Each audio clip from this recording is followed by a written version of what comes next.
یکی هست تو قلبم که هر شب واسه اون می نویسم اون خوابه، نمیخوام بدونه واسه اونه که قلب من این همه بیتابه.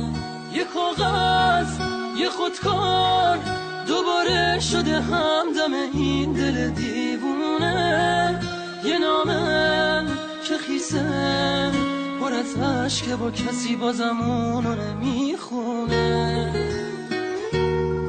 یه روز همینجا توی اتاقم یه دفعه گفت داره میره، چیزی نگفتم آخه نخواستم دلشو قصه بگیره. گریه میکردم درو که میبست، میدونستم که میمیرم. اون عزیزم بود نمیتونستم جلوی راشو بگیرم. میترسم یه روزی برسه که اونو نبینم، بمیرم تنها. خدایا کمک کن، نمیخوام بدونه دارم جون میکنم اینجا. سکوت اتاقا داره میشکنه تیک تاک ساعت رو دیوار. دوباره نمیخواد بشه باور من که دیگه نمیاد انگار.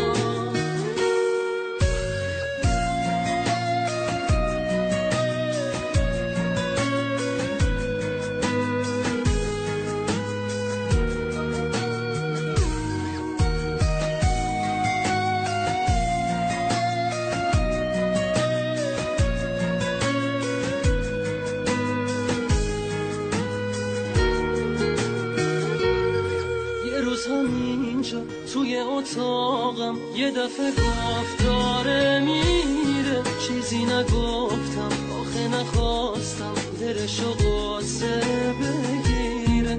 گریه میکردم درو که میبست، میدونستم که میمیرم. اون عزیزم بود نمیتونستم جلوی راشو بگیرم.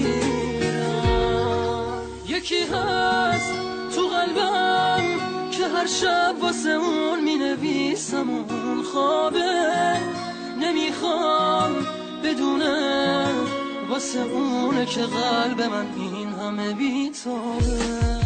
یه کاغذ یه خودکار دوباره شده همدم این دل دیوونه، یه نامه که خیسه پر از عشقه با کسی بازم اونو نمیخونه.